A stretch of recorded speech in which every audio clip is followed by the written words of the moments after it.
The Martini is pretty much the most famous cocktail ever. It needs no introduction.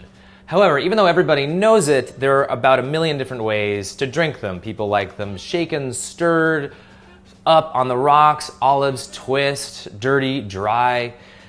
Just like eating a Reese's peanut butter cup, there's no wrong way to drink a martini. But I'm going to show you the classic way to make a martini. And it might surprise you actually, because classically martinis were made with gin and not vodka. Over time, I think because of the popularity of vodka, somehow vodka just overtook the primary ingredient in most martinis. Now people don't even specify if they want vodka or gin, they just assume it's made with vodka. Originally, it was made with gin. The reason for this is that in the 19th century, when all these classic cocktails were invented, vodka didn't really exist in the United States. It did over in Russia, but it wasn't until about the 1940s that vodka came over and didn't get popular to the 1950s, which is then when people started drinking martinis with vodka. So we're going to make it the classic way, and for my money, the better way. But again, do whatever you want. People always get angry when I mess with their martini. Do it, it's your martini, you do whatever you need to do. So, 2 ounces of gin. London dry gin. I like stuff that's a little higher proof because I think that when you're stirring stuff with ice, it's always going to dilute, so the higher the proof, the more flavor you're going to get. That's another great reason to use gin, is that there's flavor in it. Vodka doesn't taste like anything, but drink it if you want it. And we're going to do 1 whole ounce of dry vermouth. And I know a lot of people like to make really dry martinis, but that's just vodka chilled. That's not a cocktail, much less a martini. So I think that, vermouth adds more flavor to the drink. And I don't know when this whole idea of the drier martini, the more manly you are, that seems to be some sort of power play that businessmen in the 1950s invented.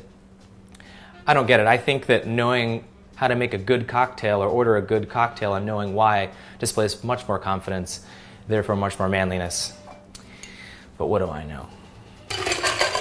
So that's it. It's just the 2 ingredients.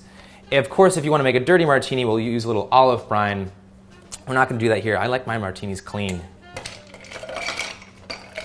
So now, just a little more ice. Like I've said before, I like to have the ice kind of peeking out, kind of like an iceberg in the mixing glass. And you'll notice I'm stirring this martini, with apologies to James Bond. He is the only one I give a pass to, but I honestly see no reason why you would ever shake a martini. It will dilute the drink more, make it a weaker drink, and the texture will be totally degraded. You'll get ice chips in there, you'll get all kinds of ice bubbles. A far inferior drink to a nice stirred martini.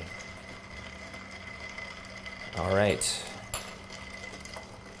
A good 20-25 seconds of stirring for proper chilling and dilution.